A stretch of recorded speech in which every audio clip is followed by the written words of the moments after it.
Biz darsimiz davom etadi. Navbatdagi mavzuyimiz bu. O'tgan galgi darsimizda yana funksional simptomlarni davomi, funksional shikoyatlarni paydo bo'lish mexanizmi haqida gaplashamiz. Vegetativ nerv tizimi haqida tushunchamiz bormi? Bor.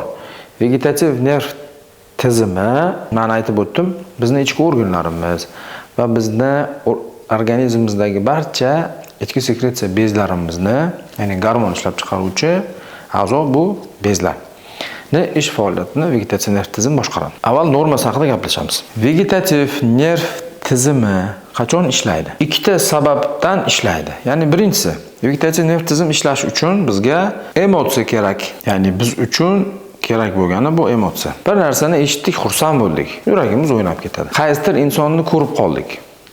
Ko'rgimiz kelgan, biz ko'rishni doim xohlaydigan qaysidir insonni ko'rib qoldikda, birdan yuragimiz tez urganini his qilamiz. Vegetativ nerv tizimini ish faoliyati o'sha vaqtda ko'tariladi. Ya'ni ish faoliyati oshadi yani. Yoki ko'chada ketyapmiz, birdan qo'rqdik. It chiqib qoldi yo'limizdan. Qo'rqdik. Yuragimiz urishni boshlaydi tezda. Qon bosimimiz ko'tarilishni boshlaydi. Qo'rqdik, xursand bo'ldik, hayajonlandik. Nima bo'ladi? Vegetativ nerv tizimimiz aktivlashadi. Simpatik nerv tolasi bu haqida tushuntirib o'tganman. Bunda nima bo'ladi? Pulsimiz soni ko'tariladi, arterial qon bosimimiz ko'tariladi, terlash kuzatiladi insonlarda. Terlab ketdim deydi. Tez nafas olish kuzatiladi. Eng ko'p uchraydiganlar. Vegetativ nerv tizimi aktivlashdi, pulsimiz oshdi, qon bosimimiz oshdi, terladik va nafas tizimimizda o'zgarish paydo bo'ldi. Ya'ni emotsiya kerak bunga. Qizig'i yo'q. Xursandchilik, qo'rqish nimadandir yoki hayajonlanib ketish. O'qishga kirgan vaqtimizda, topshirgan vaqtimizda, ya'ni javob chiqqan vaqtida biz o'zimizni o'qishga kirganlar qatorida ko'rganimizda esimizda bor, yuragimiz demak o'ynab, demak shu yerimizda urgandek his qilish. Bu vegetativ, oddiy vegetativ nerv tizimini aktivlash hisoblanadi. Ya'ni emotsiya vaqtida quyidagi o'zgarishlar bo'ladi. Yana bitta qo'shib qo'yay, qizib ketish. Inson qizib ketadi yani ko'tarilgan vaqtida. Bu qon aylanish tezlashgani hisobiga issiqlik almashinuvi ham tezlashadi. Birinchi sababi emotsiya.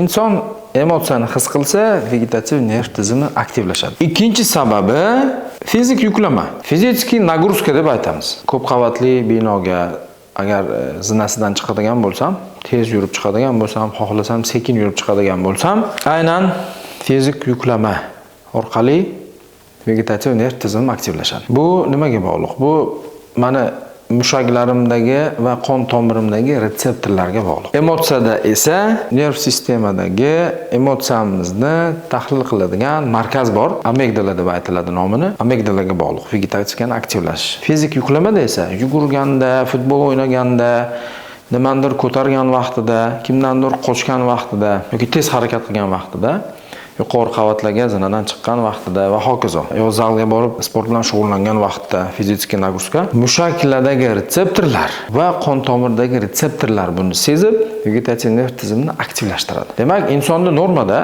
sog'lom odamda emotsiya bo'lgan vaqtida va fizik yuklama bo'lgan vaqtda vegetativ nerv tizimi aktivlashadi, ish faoliyati oshadi. Bunda normada yurak urish sonimiz oshadi, arterial qon bosimimiz oshadi. Insonda tez nafas olish hiperventilatsiya deb aytiladi. Yuzaga keladi. Bunga javoban organizmimiz qiziydi. Bu holat tanishmi sizga? Tanish. Har bitta sog'lom odamda bo'ladigan normadagi reaksiya hisoblanadi. Ana endi bu normada. Nevrotik buzilishlarda nimani hisobiga yuzaga keladi? Nevrotik buzilishlarda ko'proq emotsiya sabab bo'ladi vegetatsiyasi aktivlashishiga. Emotsiyadan ko'proq qaysi emotsiya turi bo'ladi insonda? Birinchi xavotir. Eng ko'p uchraydigan xavotir. Biz xavotir olishimizga va undan vegetativ nerv tizimimiz aktivlashishiga va undan normada bizda sodir bo'lish kerak bo'lgan o'zgarishlar yuzaga kelish uchun nima sabab bo'ladi? Birinchi, aynan o'sha endi nevrotik inson haqida gaplashishni boshladik. Normani tushunib oldik. Asosan demak simptomlar yuzaga kelish mexanizmi haqida demak fikrlarni boshladik. Emotsiyamizdagi xavotir paydo bo'lish uchun nima bo'lish kerak? Birinchi o'rinda qandaydir stress, ko'pincha surunkali stress. Insonni shaxsiyati ichidagi konflikt. Demak, ko'pincha shu narsa sabab bo'lib emotsiyamizga, ya'ni xavotir ko'rinishida vegetativ nerv tizimimiz faoliyatini oshiradi. Bunga sabab nevrotiklarda stress yoki shaxsiyat ichi konflikti. Uzoq muddat shu jarayon davom etib, uzoq muddatli xavotirda vegetatsiya aktivlashib keladi. Aynan shu vaqtida bizni nevrotik insonlarimiz normada bo'lishi mumkin bo'lgan narsani nima deb bilishadi? Bu narsa shikoyatga aylanadi. Nima ko'rinishida bo'ladi? Yurakdan qilinadigan shikoyatlar, yuragim og'riydi, yuragim tez uradi, yuragim hovliqadi, yurak sohadagi noxushliklar. Normada hosil bo'layotgan vegetativ nerv tizimida hosil bo'layotgan normadagi reaksiyalarimiz ana endi nevrotik insonlarimizda shikoyatga aylanadi. Ular buni shikoyat deb bilishadi. Yurakdagi muammo shikoyatlar, nafasga bog'liq shikoyatlar, tanaga bog'liq shikoyatlar, qizib ketish, sovib ketish, kuchim qolmayapti, holsizlik, nimadir yurgandagi bo'lyapti, jonim bu yoqqa tiqilib qoldi, oshqozonimda og'riq va hokazolar. Demak, yurak, nafas, tanadagi va bir necha xil shikoyat. Ya'ni shikoyatga o'tadi. Normadagi holat bu insonlarning ongida o'sha shikoyat. Bundan insonlar shikoyat qilishni boshlaydi. Bungacha norma holatda bizda shikoyat emas edi. Masalan, men futbol o'ynab kelib o'tirib olsam, yuragim tez ursa, men hech qachon shikoyat qilmas edim. Siz ham shu vaqtgacha. Chunki biz bilamiz. Men futbol o'ynadim, yugurdim, mana shuning uchun meni yuragim tez uryapti deb men o'zimga javob berganman. Nevrotik insonlar esa bu narsani norma emas. Bu narsani shikoyat deb demak shikoyat qilishni boshlashadi. Xavotirlariga sabab ulardagi stress. U o'tkir bo'lishi mumkin, surunkali bo'lishi mumkin yoki shaxsiyat ichidagi konfliktlar. Surunkali stress va shaxsiyat ichi konfliktlari haqida alohida darsda tushuntirib beraman. Bu sabab bo'lib insonda xavotir paydo bo'ladi. Bu vaqt uzoq muddat cho'zilib ketgandan so'ng vegetativ nerv tizimi demak sekin ishlashi izdan chiqishni boshlaydi. Disfunksiya deb aytiladi. Vegetativ nerv tizimi disfunksiyasi. Bu nima degani? Bir xil vaqt oshib ketishi funksiyasi, bir xil vaqt tushib ketishi disfunksiya funksiyasini buzilishiga olib keladi. Vegetativ nerv tizimi ikkita demak sistema orqali boshqaradi organ.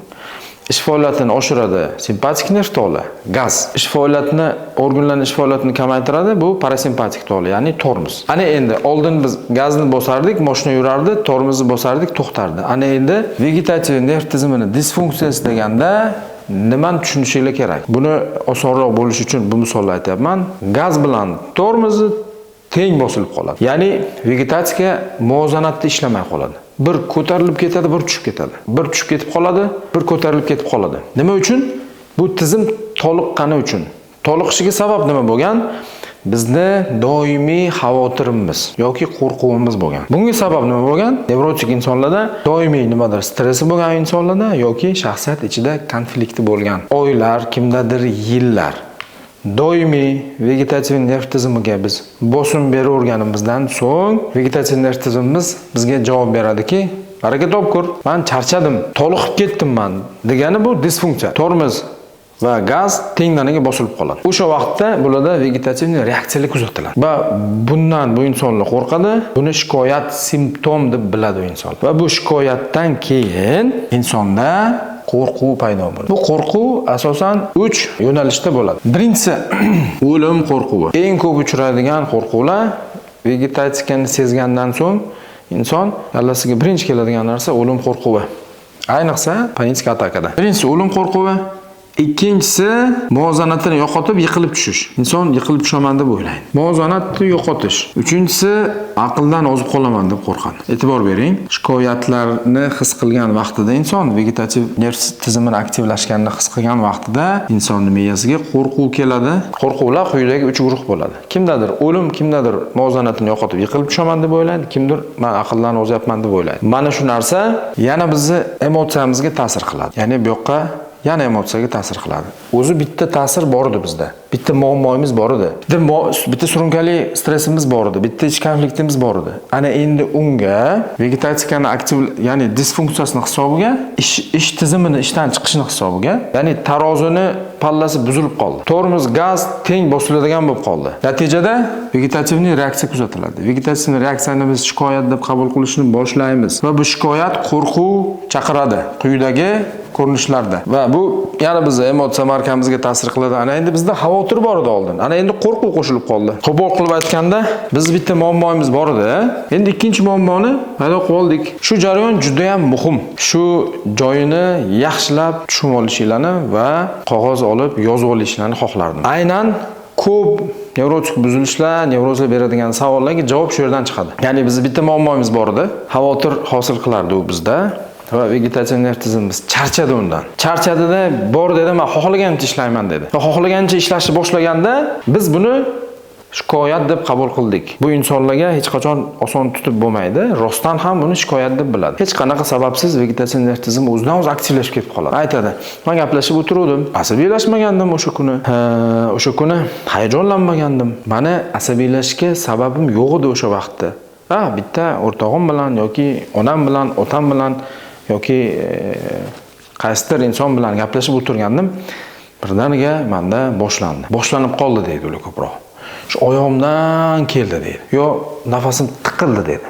Sezaman o'zim deydi. Kimdir aytadi, boshim aylanishdan boshlanadi o'zim. Men kelayotganini sezaman deydi. Ko'pincha shundan keyin panik ataka boshlanadi, boshlanishida. Hech qanaqa muammoim yo'q edi, birdan bo'lib qoldi. Degani bu vegetativ nerv tizimi ishlashi tizimdan chiqib ketdi degan. Bir vaqtlar vegetativ distoniya sindromi yoki NCD degan tashxislar ishlatilgan. Hozir bu tashxis yo'q, lekin aynan mana shu holatda tibbiyot xodimlari tomonidan, shifokorlar tomonidan VSD NCD tashxisini qo'yib qo'yilganda, mana sen tashxising shu, xullas dam olishing kerak, davolanishing kerak, bu asabingdan degan xolos. Asabingdan degan narsani aynan men sizlarga formulasini tushuntirib beryapman. Ya'ni bizda bitta muammo bor edi, doimiy xavotirimiz bor edi. Stressimiz, konfliktimiz hisobidan. Va bu ta'sir qildi vegetativ nerv tizimiga. Nerv tizimi charchadi. Bo'ldi, charchadim men degan gapi palaparchish ishlash bilan bo'ladi. Palaparchish ishlashni boshladi vegetativ nerv tizimimiz. Biz undan qo'rqa boshladik. Shikoyat ko'rinishida qabul qildik va bu shikoyat bizni qo'rquvga olib keldi. O'lim qo'rquvi, aqldan ozib qolish va o'zimni tashlab yuboraman degan qo'rquvlar. Bu qo'rquvlar deyarli bizni kuzatuvchilarimizda deyarli hammasida bo'lishi mumkin. Aynan sizni muammongizni gapiryapman. Bu bizda ikkinchi muammoni chaqiradi. Qo'rquv. Bitta muammomizga ikkinchi muammo qo'shildi. Ana endi bemorni ko'proq qiynaydigan muammo mana shu. Ya'ni zanjir paydo bo'lib qoldi. Bu zanjirimiz ketma-ketligi shundan iborat. Shuning uchun aytadi, doktor, juda holatim og'irlashib ketdi. Borgan sari yomonlashyapman deydi. Sababi xavotirga qo'rquv qo'shilib qoldi. Bitta muammomiz ikkita bo'ldi. Bu nima uchun kerak? Nima uchun disfunksiya haqida gapiryapman men? Vegetativ nerv tizimi normada ishlash uchun emotsional holatimiz turg'un bo'lishi kerak. Vaqt kelgan paytda normada kimdir asabiylashadi, kimdir normada qo'rqadi, kimdir normada xursand bo'ladi. Bu hammamizning hayotimizda bor narsa, lekin nerv tizimimizga surunkali bosim bersak, uzoq vaqt davomida stress yoki внутриличностный konflikt hisobidan bosim bersak, izdan chiqadi. Bitta muammoimiz bora-bora ikkinchi muammoni olib keladi. Bizda nimasi muhim bu yerda? Shu narsa muhimki, nevrotik buzilishlarni davolash haqida alohida darslik beraman, ma'lumot beraman, lekin shu joyda bir eslatma bor. Nevrotik buzilishlarni medikamentozni dori-darmon bilan davolash degan joy bor. Ya'ni ana shu qismida nima nazarda tutadi? Ya'ni mutaxassis vegetativ nerv tizimini disfunksiyasini va quyidagi qo'rquvlarni kamaytirib, bitta muammoni hal qilish haqida ketadi. Medikamentozni terapiya. Ya'ni dori-darmon bilan davolash deganda bilingki, simptomlaringizga qaratilgan chora-tadbirlar, bitta muammongizni kamaytirish uchun qaratilgan tadbirlar. Undan so'ng esa sizni birinchi raqamli muammongiz, surunkali xavotiringiz va ichki konfliktingiz bilan qaratilgan chora-tadbir bu psixoterapiya. Surunkali stress, ichki konflikt nimani hisobidan yuzaga kelgan sizda? Bu sizni shaxsiyatingiz hisobiga kelgan. Shaxsiyat yoki xarakteringiz hisobiga kelgan. Mana shu narsa sabab bo'lib sizda surunkali stress va konflikt hosil bo'ldi.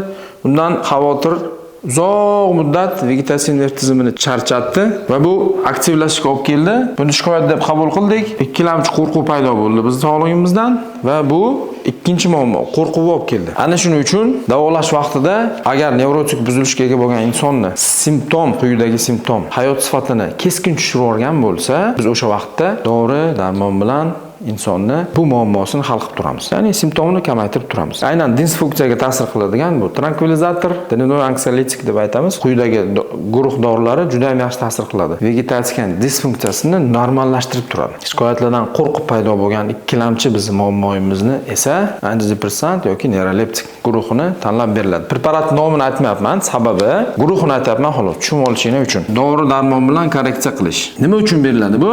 Bu muammomizni hal qilish uchun emas. Bizda ikkilamchi hosil bo'lgan quyidagi qo'rquvlarimiz va vegetativ aktivlikni normaga solish uchun, mana disfunksiyani yaxshilash uchun biz dori-darmondan disfunksiyani yaxshilash uchun foydalanib turamiz. Albatta vaqtincha vegetativ nerv tizimini normallashtirish uchun ma'lum bir guruh dorilardan foydalanamiz. Quyidagi yuzaga kelgan qo'rquvlarni kamaytirish uchun, miyani resursini oshirish uchun ma'lum bir guruh dorilardan foydalanib turamiz. Va bemorni hayot sifati nisbatan tiklangandan so'ng, bemor xavotiri kamaygandan so'ng, psixoterapiya olishga resursi yetarli bo'lgandan so'ng, keyin asosiy muammosi bilan ishlaymiz. Psixoterapiya degani. Bu yoqda hosil bo'lib qolgan panika atakasida, panika atakalarda, fobiyalarda psixoterapevtning yordamisiz ham chiqib ketish mumkin bemalol. Davolash mavzusi kelgan vaqtda men buni tushuntirib beraman. Surunkali stress ich konfliktida esa bunda psixoterapevt kerak. Fobiyalarda, panika atakalarda esa psixoterapevtning yordamisiz ham chiqib ketadi inson bemalol. Dori-darmon bilan vaziyatni nisbatan yaxshilab berish mumkin.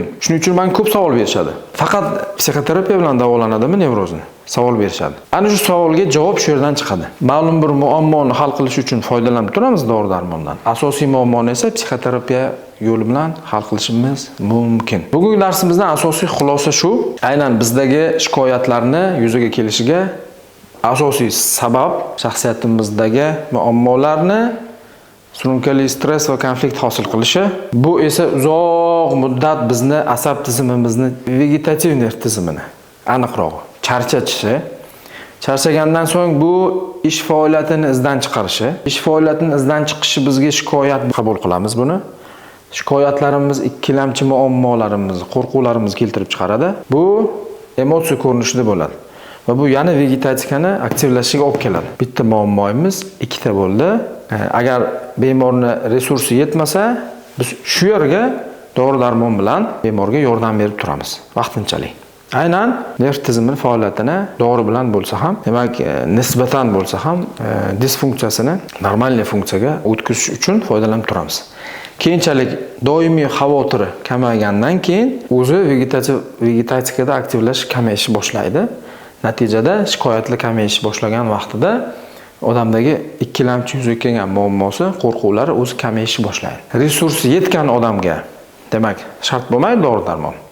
Resursi yetmayapti, simptomlar qiynab tashlayapti, ko'rgimga kelyapti, o'tira olmayapti joyda. Shu darajada xavotiri ko'p. Men gapiryapman, tushunmayapti. Shunaqa mijozlarimiz juda ham ko'p. Ularni avval resursini tiklaymiz, miyasini faoliyatini nisbatan yaxshilaymiz, simptomini nisbatan tushirib beramiz. Chunki mana bu simptom bu zanjir ko'rinishida doimiy bo'lib qoladi insonlarda. Birlamchi sababi qolib ketadi bu yoqda. Asosiy muammosi mana bu bo'lib qoladi. Bu vaqtda biz bemorni yana bir marta aytaman, holatiga qaraymiz. Hammaga dori berish kerak degani emas. Hammani psixoterapiya qilish kerak degani emas. Bu haqida alohida darslik bor. Men bugungi sizlarga yetkazmoqchi bo'lgan ma'lumotim, demak, shulardan iborat. Men o'ylaymanki, aynan shikoyatlarga xos bo'lgan savollaringizga ko'piga aynan shu yerda javob olasizlar degan umiddaman. Keyingi darslarda uchrashguncha xayr.